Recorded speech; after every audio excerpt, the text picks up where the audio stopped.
हरिओम। देखिए आज एकादशी है और एकादशी का मतलब है कि 5 हमारी ज्ञानेंद्रिय, 5 कर्मेंद्रिय और एक मन। तो मन जो है हमारी ये दोनों इंद्रियों के साथ रहता है, कर्मेंद्रियों के साथ भी रहता है और ज्ञानेंद्रियों के साथ भी रहता है। तो इस तरह से ये जो 11 इंद्रियां हैं हमारी, इनको जो वश में कर लेता है तो उनको वश में करने का अभ्यास करता है, तो वही हमारा एकादशी व्रत कहलाता है। ये नहीं कि हमने फलाहार कर लिया या कुछ पकवान खा लिए, इससे व्रत नहीं होता। व्रत रखने का मतलब है कि हमारी जो ये एकादश इंद्रियां हैं, इनको वश में करना। जो हमारी इधर उधर संसार में भागती हैं, भ्रमित होती हैं, तो इनको हमें अपने वश में करना। किसी भी तरह का, किसी भी चीज़ पर, किसी भी वस्तुओं पर अपने मन को न चलाना। यह है एकादशी व्रत। और एक उपवास का मतलब होता है कि पास में बैठना।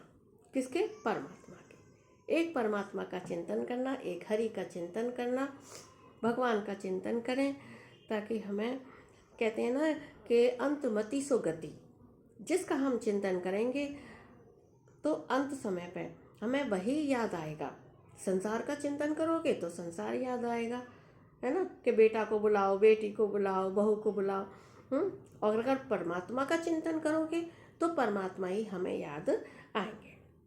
इसलिए सबसे नम्र निवेदन है कि अपने जीवन का उद्धार हमें करना है, तो हम परमात्मा का चलते फिरते, उठते बैठते, खाते पीते, हर समय कहीं भी बाहर जा रहे हैं या घर में हैं, हम कहीं भी हैं, केवल एक परमात्मा का चिंतन करते रहें।